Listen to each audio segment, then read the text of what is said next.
I want to warn you before I begin. What happened in Lucknow wasn't an earthquake. It wasn't a natural disaster. And it wasn't something the world was ever meant to see. But I saw it because I was in town visiting an old acquaintance. I walked through the choking streets, past buildings that breathed like dying animals, past shadows that used to be people. I heard things whisper inside my skull, things that weren't mine. And worst of all, I saw what the red fog does when it chooses a host. People called it an outbreak, a plague, a hallucination. Call it whatever you think comes to mind.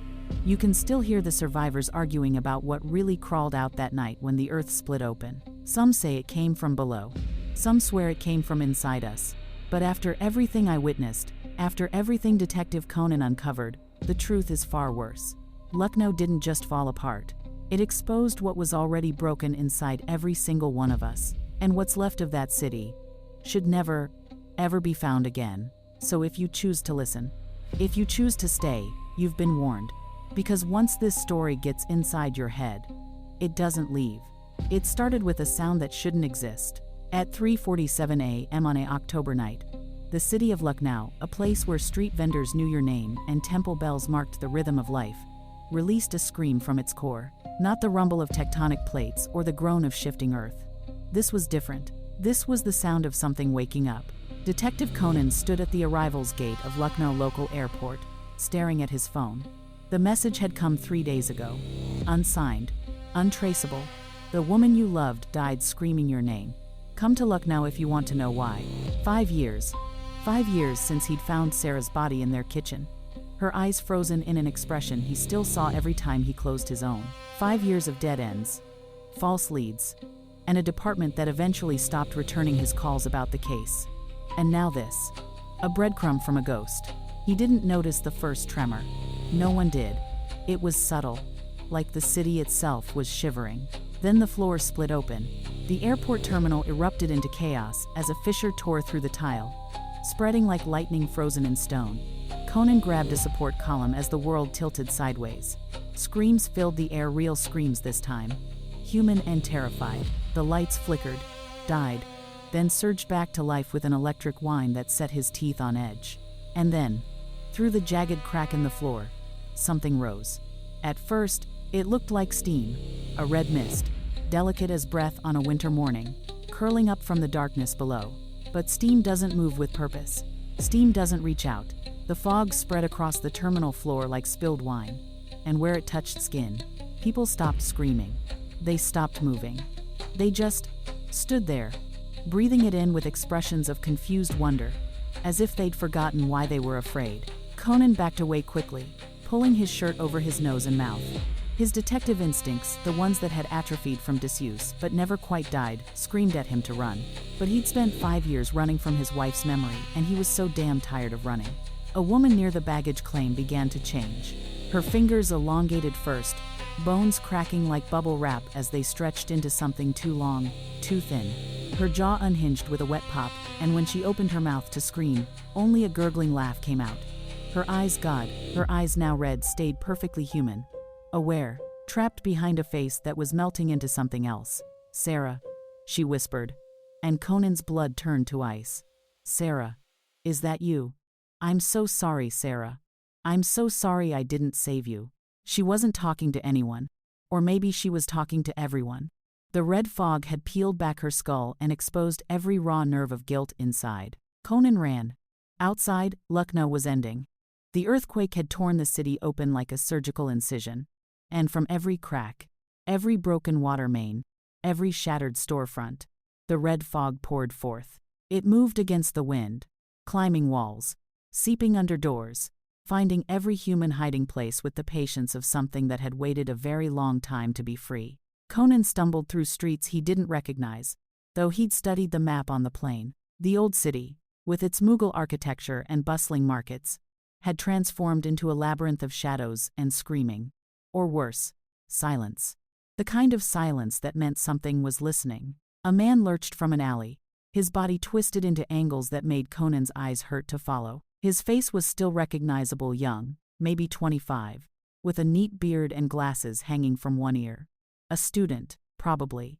Someone's son. I cheated. The creature sobbed, its voice echoing with harmonics that shouldn't come from a human throat. I cheated and she never knew, and I never told her, and now she's dead in the rubble, and I can't. It charged, moving with inhuman speed, and Conan dove behind an overturned auto rickshaw. The creature slammed into the metal hard enough to dent it, then recoiled, wailing, not in pain but in grief. That's when Conan understood the true horror of the red fog. It didn't just mutate bodies. It weaponized the soul. A gunshot cracked through the night, and the creature's head snapped back. It crumpled, still crying, still apologizing to someone who would never hear. You gonna hide behind that rickshaw all night, or you gonna move? The voice belonged to a woman standing in the doorway of an abandoned chai shop, a hunting rifle still smoking in her hands. She was tall, solid, with oil stains on her jacket and eyes that had seen too much to be surprised by anything anymore. Her hair was pulled back in a practical braid, and she moved with the efficiency of someone who'd learned that hesitation kills. "Claire," she said, not offering her hand. "Ex-detective. Currently employed as someone who hauls gasoline across this god-forsaken state. You got a name? Or should I just call you tourist who picked a hell of a day to visit?" "Conan." He climbed to his feet, his legs shaking. "Detective. Current. Or I was." "Yeah, you got that look." She ejected the spent shell, loaded another with practiced ease. "The fog gets in your head, you know, finds the worst thing you ever did, the worst thing you ever felt, and turns it into something with teeth. That kid back there? Probably cheated on a test or broke someone's heart. Normal guilt. The fog makes it hungry. How are you still? Human?" She smiled, but there was no warmth in it. "Who says I am? Maybe I'm just better at hiding what's eating me. Come on. Streets aren't safe after dark. Hell, they're not safe during the day either. But at least you can see what's trying to kill you." Claire led him through the skeletal remains of Lucknow with the confidence of someone who knew every shortcut, every safe house, every place the fog hadn't reached yet. She drove a battered tanker truck that smelled like diesel and old coffee, and she drove it like she was being chased, which, Conan quickly realized, they often were. "Why are you still here?" he asked as they rocketed down a deserted highway, leaving a trail of scattered creatures in their wake. "Everyone else is either dead, transformed, or evacuated. I tried leaving." Claire's hands were steady on the wheel, her eyes scanning the darkness ahead. "Got to the city limits. Fog was waiting. It turned back everyone who tried to cross. Like it wanted us contained. Like we were part of some kind of..." She trailed off. "Experiment," Conan finished quietly. She glanced at him. "You're quick." "Yeah. That's what I've been thinking. This wasn't natural. That earthquake? It's too precise, too localized, and the fog doesn't spread beyond Lucknow's boundaries. It's almost like something is studying us, seeing what we become when our worst selves are given form." They reached an old warehouse on the city's edge, one of the few structures still intact. Inside, Conan found maybe 30 survivors huddled in the lamplight, families, teenagers, elderly shopkeepers, all wearing the same expression of shell-shocked endurance. A young boy, couldn't be more than 8, tugged on Claire's jacket. "Did you find medicine?" "My Emma.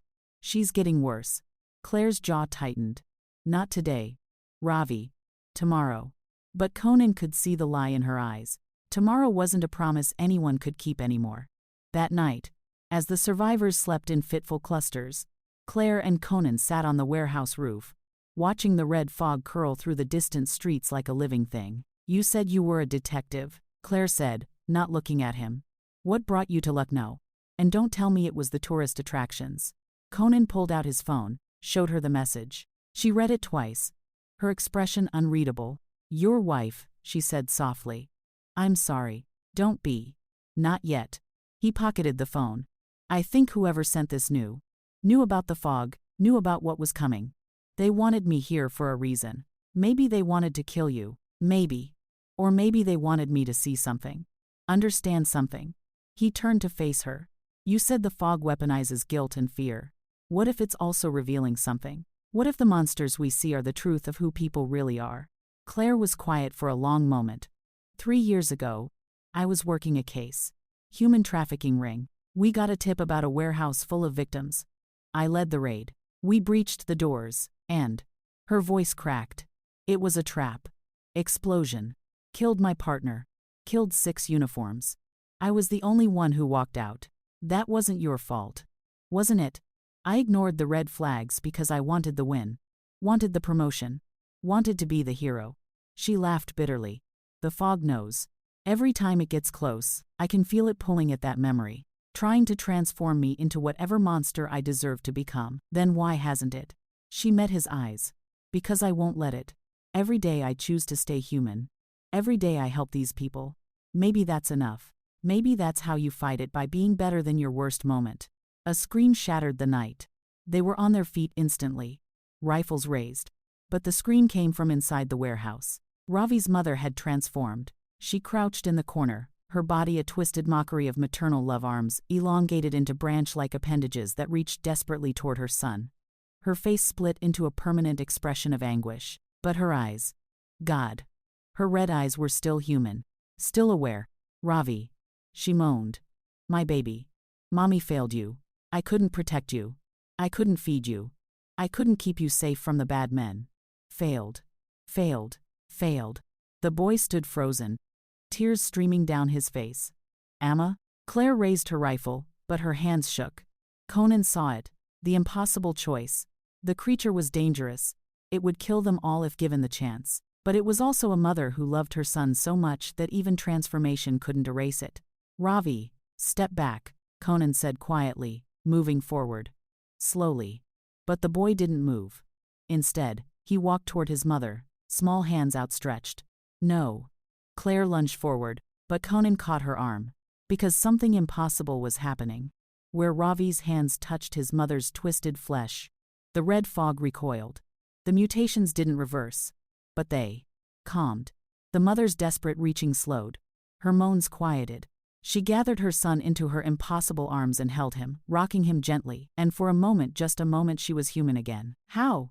Claire whispered. An old man in the corner, a former professor by the look of his stained kurta, spoke up. The child has no guilt, no shame, no trauma for the fog to amplify. He's innocent, pure. Perhaps that's the answer. Perhaps love is the antidote. But Conan wasn't so sure. He'd seen something else in that moment of contact. The fog hadn't dispersed, it had hesitated. Like it was confused. Like it had encountered something it didn't understand. We need to move, Claire said, already organizing the evacuation. If she transformed, the fog's inside the warehouse. It'll find the rest of us next. They gathered what supplies they could carry and fled into the night, leaving behind the mother and son still locked in their embrace. Ravi refused to leave, and none of them had the heart to force him. Sometimes love was a choice to stay, even when staying meant doom. The group fragmented as they moved through the city. Panic scattered them, despite Claire's best efforts. Conan found himself separated, alone in the narrow lanes of old Lucknow, where ornate doorways gaped like open mouths, and the red fog writhed between buildings like searching fingers. His phone buzzed. Another message. You're getting closer, detective. Can you feel her yet? Can you feel what you did? He wanted to throw away the phone. He wanted to scream. Instead, he typed back, Who are you? The response was immediate. I'm the only one who knows what you really are. Turn left at the next corner. It's time you met your wife again. Every instinct told him it was a trap. But 5 years of grief, 5 years of unanswered questions, pushed him forward. He turned left. The building ahead was a Havli, one of the old mansions that dotted Lucknow's historic quarter. Its facade was crumbling, but the doors stood open, inviting. The red fog pooled at its threshold but didn't enter, as if even it feared what waited inside. Conan climbed the steps, his hand rested on the gun at his hip, but he knew it wouldn't matter. Whatever waited for him in there, bullets wouldn't stop it. The interior was a museum of memory. Photographs lined the walls, pictures of him and Sarah, their wedding, their first apartment, their last vacation. But they were wrong. Corrupted. In each image, Sarah's face was turned away, or blurred, or missing entirely. Like his memory of her was degrading, being replaced with something else. Hello, Conan. The voice came from upstairs. Female. Achingly familiar. He took the stairs 2 at a time, his heart hammering. The upper floor was a single large room, and in its center stood a woman bathed in red light. The fog swirled around her, not infecting her, but emanating from her. She was its source, its host. She turned, and Conan's world shattered. Sarah? But it wasn't Sarah. Not entirely. The woman had Sarah's face, Sarah's voice, but her eyes glowed with the red of the fog, and when she smiled, it was with knowledge that no human should possess. "Surprised," she said, and her voice echoed with layers upon layers of sound. Sarah's voice, yes, but underneath it, something ancient and vast. "I suppose you have questions." Conan's gun was in his hand, though he didn't remember drawing it. "You're not her. You're not my wife. But I am. In every way that matters. I have her memories, her feelings, her love for you. I know how she died, Conan. I know because I was there. I was always there, waiting in the spaces between her thoughts, feeding on her fear. What are you?" The thing wearing Sarah's face laughed. "I'm humanity's collective unconscious given form. I'm every buried sin, every suppressed trauma, every dark thought you pretend doesn't exist. I've been sleeping beneath this city for 3,000 years, feeding on the psychic residue of human suffering. And then Sarah found me." "No," Conan shook his head. "Sarah never came to Lucknow. Didn't she?" "Check your memory again, detective. Really check." And against his will, the memory came flooding back. Sarah's research trip. She was a psychologist, studying the effects of collective trauma on communities. She'd come to Lucknow to interview survivors of the 1857 uprising, to document generational trauma. She'd told him about the dreams she was having, about the red fog she'd seen in the old quarter, seeping from ancient stones. He'd thought she was stressed, overworked. He'd told her to come home, to rest. He'd been so dismissive of her fear. "She found the seal," Sarah's doppelganger continued, circling him like a shark.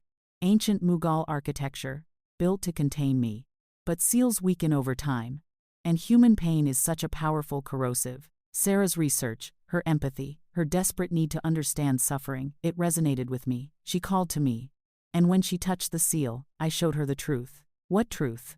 That everyone she'd ever tried to help was beyond saving. That human darkness isn't an aberration, it's the default state. We're all monsters, Conan. We just wear better masks. The entity leaned close. I showed her what you really thought about her work. Those nights you'd roll your eyes when she talked about her patients. The times you'd checked your phone instead of listening. The part of you that resented her for caring more about strangers than about you.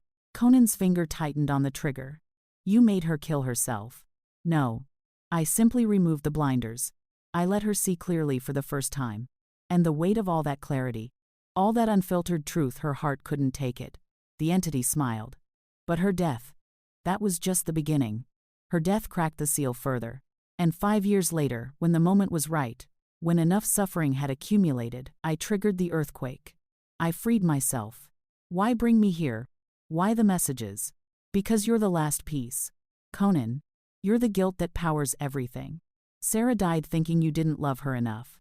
And you lived knowing she was right. That guilt, that perfect, crystalline guilt, it's the strongest psychic energy in this entire city. If you transform, if I can turn you into my ultimate creation, I'll have enough power to break free of Lucknow's boundaries. I'll spread to the next city, the next country, the next continent. I'll cover the world in red fog. And finally, humanity will be forced to confront what it really is. Conan raised the gun to his own temple. Then I'll die first. You won't. The entity laughed. Because you're too weak to even grant yourself that mercy. You've been dying for 5 years, detective, and you still haven't pulled the trigger. You won't start now. The fog surged forward, wrapping around Conan's limbs, filling his lungs. He felt it probing his mind, finding every moment of failure, every harsh word, every time he'd chosen work over love. The gun fell from his nerveless fingers, and then a gunshot rang out. The entity staggered, a bloom of red, real red, not fog, spreading across Sarah's stolen chest. Claire stood in the doorway, rifle smoking, her face set in grim determination. Sorry I'm late, she said. Traffic was murder. The entity shrieked, and the sound shattered windows, brought down chunks of ceiling. The red fog exploded outward, no longer controlled, no longer patient. It wanted to consume everything. Now, Claire grabbed Conan and dragged him toward the stairs. Snap out of it. I need you functional. But Conan couldn't move. The fog's revelation had paralyzed him. Because it was right. He had resented Sarah. He had failed her. He was a terrible husband who... Stop it. Claire slapped him hard. I can see it in your eyes. the fog still in your head, twisting everything. Yes, you were a flawed husband. Yes, you made mistakes. You know what? Welcome to being human. Sarah knew that too. She married you anyway. She loved you anyway. That's what love is, choosing someone despite the flaws. Not because they don't have them. The entity was reforming, pulling itself back together. Sarah's face melting into something else, something that wore 1,000 faces, all of them screaming. You can't save him. He doesn't want to be saved. The guilt is too strong, too deep, it's who he is. No. Conan's voice was barely a whisper. But it grew stronger. No. Guilt is what I feel, not who I am. Sarah would have understood the difference. She was a psychologist. She knew that emotions aren't identity. And you're not Sarah. You never were. You're just a parasite, wearing her corpse. He stood, pushing through the fog's influence with sheer force of will. You said you feed on human darkness. But you don't understand human light, do you? You don't understand that we can be more than our worst moments. That we can choose redemption. Pretty speech, the entity hissed. But it changes nothing. The fog is already spreading. My children are already consuming your fellow survivors. In an hour, everyone in Lucknow will be transformed. You've lost. Claire checked her rifle. Then we have an hour to prove you wrong. They fought their way out of the Havli, into streets now completely choked with red fog. Creatures surrounded them on all sides, former humans. Each one a nightmare portrait of internalized pain. A businessman whose greed had manifested as endless grasping hands. A teacher whose repressed anger had turned her into a shrieking banshee of violence. A child whose abandonment issues had literally hollowed him out, leaving only hunger. But Conan was seeing them differently now. Not as monsters. As victims. They're all still in there, he shouted to Claire over the chaos. Still aware. Still human underneath. If we can reach them, with what? Therapy. Claire fired, dropped a creature that had once been a policeman. I'm open to suggestions, but we're kind of short on time. Conan's mind raced. Ravi's touch had repelled the fog. Innocence, purity, absence of guilt, but that wasn't sustainable. You couldn't ask people to become children again. But what if there was another way? The opposite of guilt isn't innocence, he said suddenly. It's forgiveness. Not self-forgiveness, that's too internal, too easy to twist. But being forgiven by someone else. Being seen by another human, and accepted anyway. Claire stared at him. You want me to hug the nightmare monsters? I want you to try remembering their people. People you might have known. Can you do that? She looked at the approaching horde. At the faces she almost recognized beneath the mutations, and slowly lowered her rifle. This is the stupidest plan I've ever heard. If I die, I'm haunting you. They stood back to back as the creatures closed in. Claire's voice rang out, clear and strong. Rachel Malley. You worked at the garage on Hamburg Road. You fixed my truck 6 times. You were a good mechanic and a terrible liar about your prices. I forgive you for overcharging me. I forgive you for whatever the fog found in you. Come back. One of the creatures stopped mid-lunge. Its twisted form shuddered. Conan picked up the thread. Pete, you sold flowers at the temple. You gave me a marigold garland when I arrived. You were kind to a stranger. Whatever you feel guilty about, whatever you think you did wrong, I forgive you. Come back. One by one, they called names. Made connections. Reminded the transformed that they were seen, known, valued, despite their flaws. And one by one, the creatures began to change back. Not fully. The mutations didn't disappear, but the hunger left their red eyes. The mindless violence ceased. They stood, confused and horrified by what they'd become. The red fog began to thin. The entity felt its power weakening and roared its fury across the city. It abandoned the Havli, flowing through the streets in a tidal wave of crimson malice, searching for its greatest source of food, Conan's guilt. It found him in the old quarter.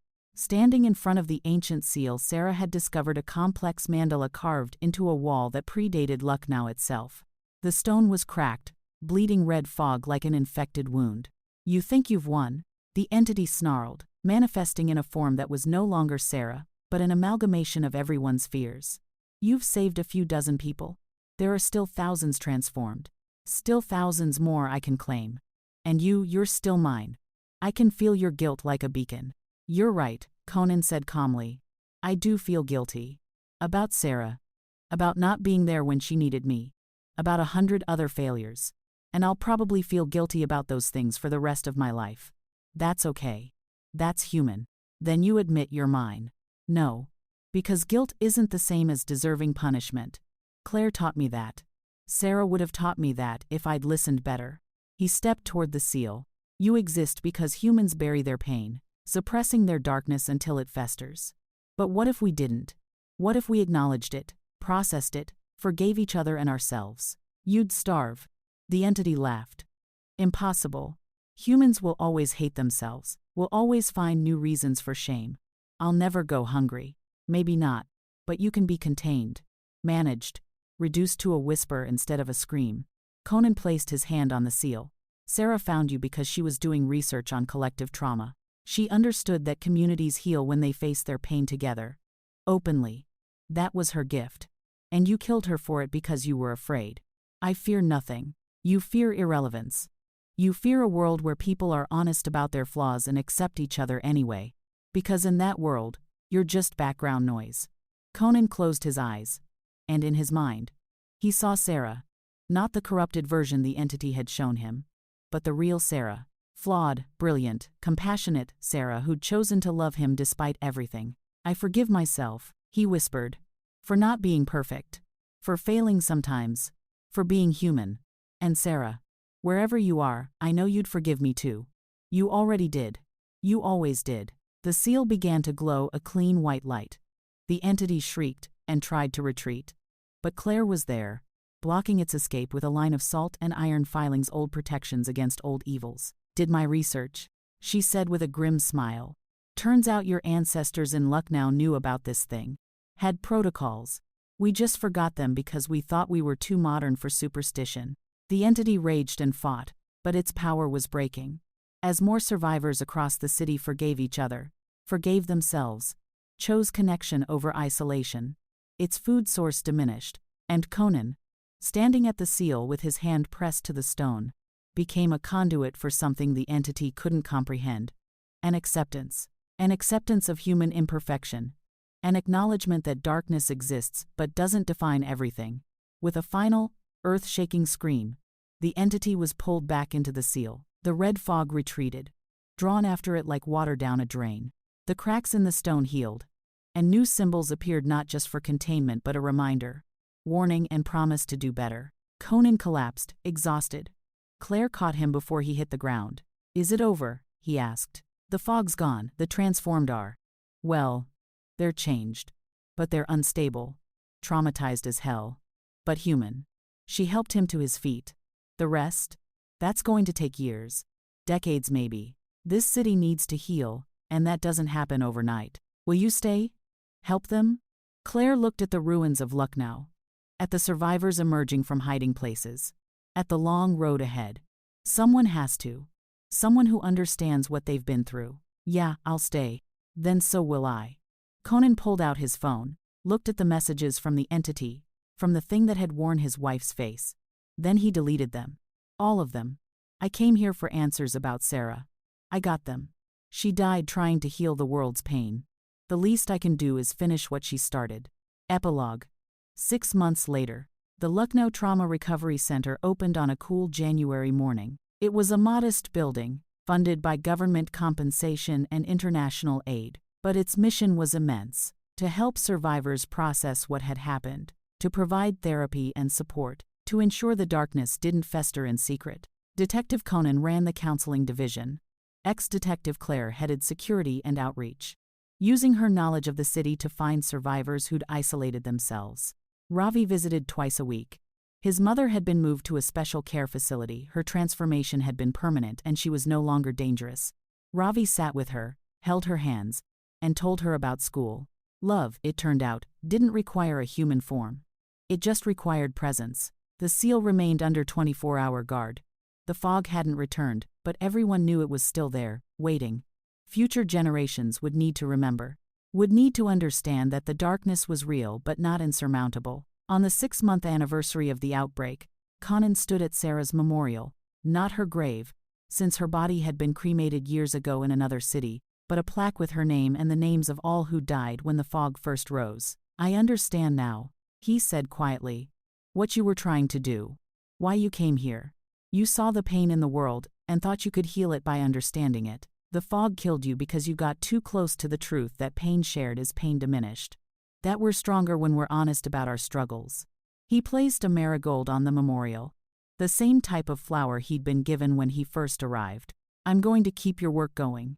Not perfectly. I'll mess up, take setbacks and have days when the guilt comes back. But I'll keep trying. Because that's what you taught me, that trying is enough. That showing up is enough. That being human, with all its flaws and failures, is enough. The wind blew through the memorial garden, carrying the faint scent of spices and diesel fumes, the smells of a city rebuilding itself. In the distance, temple bells rang. Life. Imperfect and struggling, but life nonetheless. And in the sealed depths beneath the city, the entity and its red fog waited. Patient. Eternal. Still hungry. But not as strong as it once was. Because humans had learned its secret, darkness only consumes you if you face it alone. Together, in honesty and forgiveness, and imperfect love, they could hold the darkness at bay. Not forever, but for now. And sometimes, now is enough. Well, this is the end, or is it? Because 3,000 miles away, in another city built on ancient ruins, someone felt the earth shiver. And in the spaces between her thoughts, something whispered, "Do you want to understand your pain?" And foolishly, hopefully, desperately, "Coward batters," she said yes. The red fog was coming. Just not where anyone expected. Mrs. Strange, is going to that city, built on ancient ruins, to get you raw facts about what really happened there. See you in my next story.